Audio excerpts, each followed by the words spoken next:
আসসালামু আলাইকুম ভিউয়ার্স, কেমন আছেন? আশা করি ইনশাল্লাহ ভালো আছেন। তো আসুন, এখন আমি দেখাবো আমার এই টাইগার মুরগির বাচ্চা।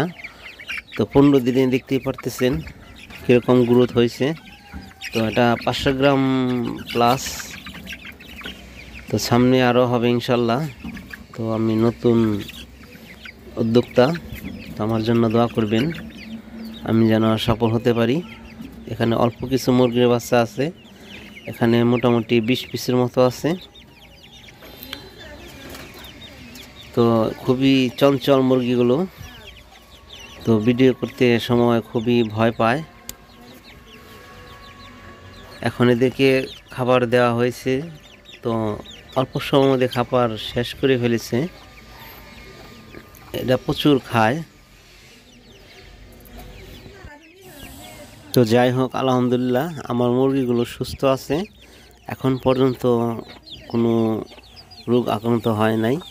তো এদেরকে ভ্যাকসিন করা হয়েছে, 2টো ভ্যাকসিন করা হয়েছে। তো সামনে আরও ভ্যাকসিন বাকি আছে, সেটাও সম্পন্ন করব। তো 20 পিসের মধ্যে আমার সবগুলোই টিকে আছে।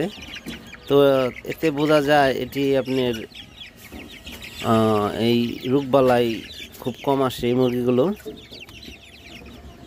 তো এখন শীতের দিন, শীত পড়েছে। আমার যতটুকু ধারণা ছিল যে মুরগিগুলো হয়তো সমস্যা হবে, তো ইনশাল্লাহ আল্লাহর রহমতে আমার মুরগিগুলো সম্পূর্ণ সুস্থ আছে।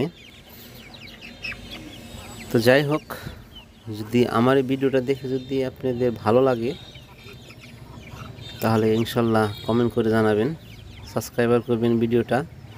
আর সামনে আরও নতুন কিছু দেখতে চাইলে আরও সামনে দেখতে পারবেন, আর এটার পরবর্তী আপডেট দিয়ে আপনাদেরকে জানাবো।